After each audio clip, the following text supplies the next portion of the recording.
নমস্কার, সপনা fake news নেটওয়ার্কে স্বাগত। ভরা জনসভা থেকে স্বভাব সিদ্ধ ভঙ্গিমায় প্রতিদ্বন্দ্বী সিপিএম প্রার্থী দীপশিতা ধরকে ব্যক্তিগত আক্রমণ তৃণমূল প্রার্থী কল্যাণ বন্দ্যোপাধ্যায়ের। বিদায়ী সাংসদের কুরুচিকর মন্তব্যের তীব্র প্রতিবাদ জানিয়ে শুধুমাত্র দীপশিতা ধর জয়ের কামনা করাই হলো কাল।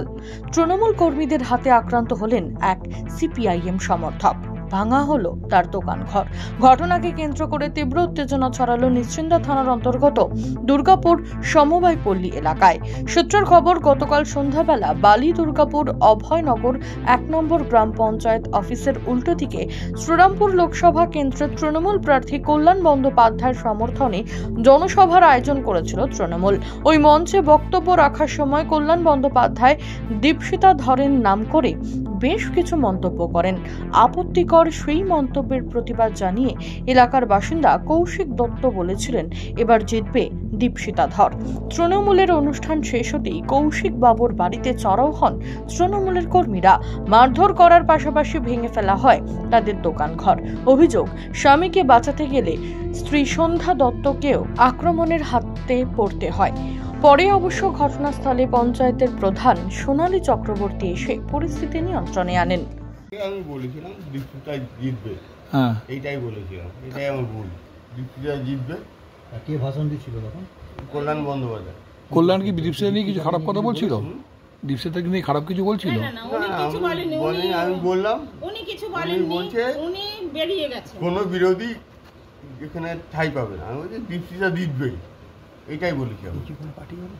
ওনার মুখের উপর বলেছেন? হ্যাঁ, মুখের উপর না, আমি জানলা দিয়ে আমাদের ঘরে থেকেই কথা হচ্ছে। আমার ঘরের পাশেই তো, ঘরে থেকেই কথা হচ্ছে। হ্যালো, আমরা বলবো বলো। আপনার গায়ে হাত দিয়েছে দিদি? আপনি যখন ঠেকাতে গিয়েছিলেন? আমাকে সরিয়ে দিয়েছে, বলছে সরো। আমি বলছি দেখুন কে, মানে এটা কি সোনালী মহিলা করেছে না ওরা করেছে? না না, সোনালী করেনি, ওরা করেছে। ছেলেরা কি করলো আপনাকে? ওকে মারছে, আমি ওকে বাঁচাতে গেছি। তারপর আপনাকে কি করলো? একটা ঘুষি আমার। অনেকজন মিলে মারছিল? কজন ছিল? ঢুকেছে অনেক, 10-12 জন ঢুকেছে। হাতে কিছু ছিল? না না, ঘুষিই মেরেছে, ঘুষি গাছা মেরেছে। সব পরিচিত ছেলে আপনার এখানে? কি বলেছিলেন এখানে কি এখানে কিছুই বলেনি, ও বলেছে এটা ঢুকেছে। তাদের সামনেই মারলো? না, পুলিশ তখন ঘরের ভেতরে পুলিশ ছিল না, পুলিশ এখানে ছিল, পুলিশ সব বাইরেই ছিল। কটা নাগাদ হয়েছে এটা? এই তো একটু আগেই হলো, মিটিং টাইম শেষ হয়েছে 10টা। গোলমালের খবর পেয়ে ঘটনাস্থলে ছুটে যান নিশ্চিন্দা থানার পুলিশ। আক্রান্ত কৌশিক ও তার স্ত্রীকে নিকটবর্তী হাসপাতালে নিয়ে যাওয়া হয় চিকিৎসার জন্য। প্রাথমিক চিকিৎসার পর তাদের ফের পুলিশে পৌঁছে দেয় নিশ্চিন্দা থানায়। শ্রীরামপুর কেন্দ্রে আসন্ন লোকসভা নির্বাচনের এখনও প্রায় 3 সপ্তাহ বাকি। এরই মধ্যে এলাকায় সন্ত্রাস সৃষ্টি করতে চাইছে তেমনই অভিযোগ বিরোধীদের। সিপিএম প্রার্থী দীপশিতা ধর কার্যত হুঁশিয়ারি সুরে জানালেন, পুলিশ ব্যবস্থা না নিলে তারা বড় পদক্ষেপ নেবেন। পেয়েছি দুর্গাপুর 1 এলাকার সমবায় পল্লী অঞ্চলে আজকে যখন প্রাক্তন এমপি তৃণমূল সাংসদ কল্যাণ ব্যানার্জি মিটিং করছিলেন, তখন উনি ওনার মতো করেই আমাদেরকে ব্যক্তি আক্রমণ এবং এমন কিছু অশালীন কথাবার্তা বলেন, যা শুনে ওই এলাকার সাধারণ মানুষ রিয়্যাক্ট করেন, প্রতিবাদ করেন এবং বলেন যে আমার এলাকার মেয়ে সম্পর্কে আপনি কেন এমন ধরনের কথাবার্তা বলছেন। যার প্রেক্ষিতে কল্যাণবাবুর প্ররোচনায় উনি যখন চলে যান ওই নির্বাচনী সভা থেকে, তৃণমূলের নেতারা, স্থানীয় লোকজন তারা ওই ছেলেটির দোকান ভাঙচুর করে এবং ওই এলাকায় একটা ভয়ের পরিবেশ তৈরি করে যে তৃণমূলের বিরুদ্ধে এখানে কোথাও কোনো কথা বলা যাবে না। আমরা এখনো তৃণমূলকে মনে করিয়ে দিতে চাই যে পশ্চিমবঙ্গটা কারোর পৈতৃক সম্পত্তি হয়ে যায়নি। এখানে মানুষের কথা বলার অধিকার রয়েছে। আপনার পক্ষে কথা বলার অধিকার যেমন রয়েছে, তেমন আপনার কথা পছন্দ না হলে বিপক্ষে কথা বলার অধিকারও তাদের সম্পূর্ণ থাকা উচিত। আমরা এই মুহূর্তে দাবি জানাবো সত্তর পুলিশ প্রশাসনকে, যারা ওই দোকান ভাঙচুর করলেন তাদের বিরুদ্ধে যেন ইমিডিয়েটলি তারা ব্যবস্থা নেন, ইমিডিয়েটলি শাস্তি নেন। যদি সেটা না হয় তাহলে আগামী দিনে কিন্তু আমরা বড় পদক্ষেপ নিতে বাধ্য। যদিও নিজেদের বিরুদ্ধে ওঠা সমস্ত অভিযোগ অস্বীকার করেছে পঞ্চায়েত প্রধান সোনালী চক্রবর্তী। কি বললেন তিনি, শুনবো।